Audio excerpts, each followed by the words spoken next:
Hey, what's up guys, and welcome back to another YouTube video. So, today I'm going to be starting a new series about how to make a video game in Roblox Studio. I'll be going over the basics in today's 4-part mini-series thing.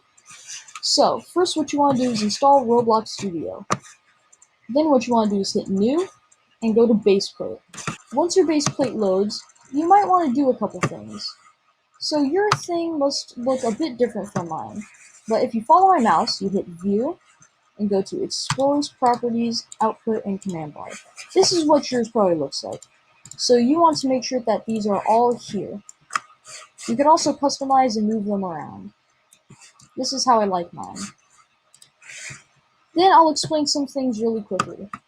Your Explorer is where you find things in the game, like the workspace, starter player, where you can have all your starter player scripts, and much more.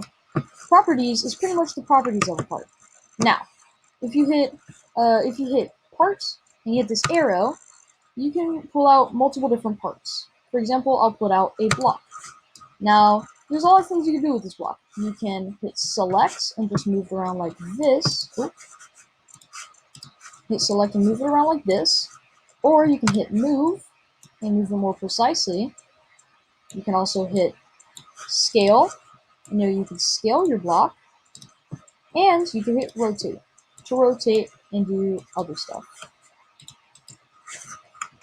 Now, what I'm going to be doing today is showing you 4 simple things. In this video, I'll show you the basics. Next video, I'll show you while true loops and other stuff like with scripting. I'll also be showing you a lot more about building and other things. So this is the part 1 introduction. With this part, you can see it highlights in the workspace. You can also go to its properties. Now, part's properties is pretty much what makes up the part. If you go to brick color, you can change its color. You can cast shadow, yes or no. You can get a more precise way of finding your colors. Change the material. Say you want marble, it will look marble. I just like smooth plastic for most of the time. It also changes reflectance of how much it reflects on things above it. Like if you put 0.5, it reflects on the sky.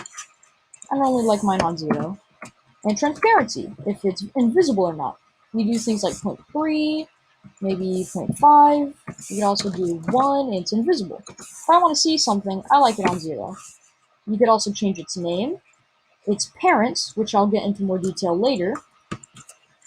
If it's anchored or not, which if it's anchored, if you start the game and your block is in the sky, and say anchored is ticked off, well, if you start the game, it'll just fall to the ground. But if anchored is on, it'll stay in its position without falling. I like anchored for most of the time, for the most part. You can also do other things like can collide. If can collide is off, you can walk straight through it. And if it's on, you have to walk over it. You can also change other things, but that is the most basic stuff.